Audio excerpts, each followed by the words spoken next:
আজি লৈ আহিছোঁ আপোনালোকলৈ এটা মাংস বনোৱাৰ ৰেচিপি। আহকচোন দেখুৱাম।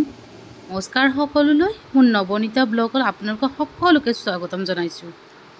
প্ৰথমে মই কেৰাহীটো বহাই দি ইয়াতে তেল দি দিছোঁ।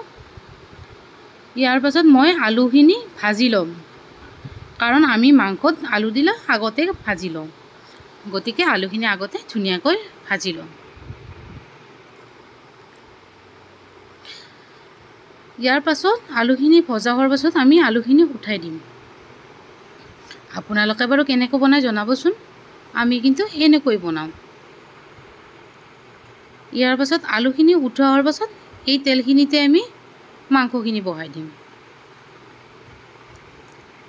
ইয়াতে মই শুকান জলকীয়া 3টা দি দিছোঁ আৰু অলপমান গৰম মছলা দি দিছোঁ, গোটা গৰম মছলা, আৰু কাটি থোৱা পিঁয়াজখিনি দি দিছোঁ ইয়াতে। তাৰপিছত পিঁয়াজখিনি অলপমান ফ্ৰাই কৰি ল'ম, যাতে পিঁয়াজখিনি ৰঙা হৈ যায়। পিঁয়াজখিনি ভজা হোৱাৰ পাছত ইয়াত মই জিৰা, জলকীয়াৰ গুড়ি, হালধি, সোৱাদ অনুযায়ী নিমখো দি দিছোঁ, আৰু এইখিনি গোটেইখিনি মিক্স কৰি ল'ম।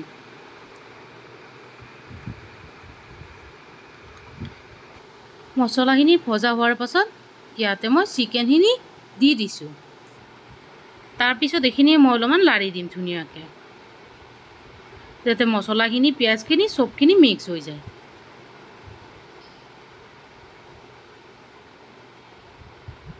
এইখিনি অলপ ভালদৰে ভাজি ল'ম। চিকেনখিনি মোটামুটি ভজা হৈয়ে গৈছে সুন্দৰকৈ। ইয়াৰ পাছত আমি অলপমান বিলাহী মিক্সাৰ মেচিনত পিচি লৈছিলোঁ, এইখিনিও দি দিছোঁ।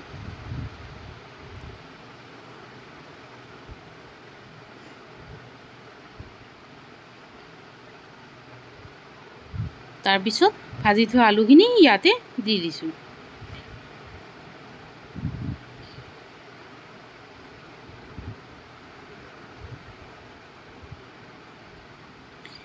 এইখিনি হ'লে মোটামুটি ভজা, ইয়াতে আমি অলপমান পানী দি দিম, যাতে মাংসখিনি আলুখিনি ধুনীয়াকৈ সিজি যায়।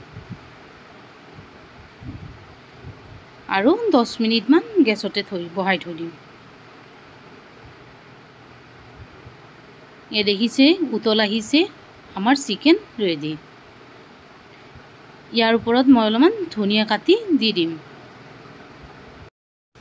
এয়া আমাৰ চিকেন ৰেডি।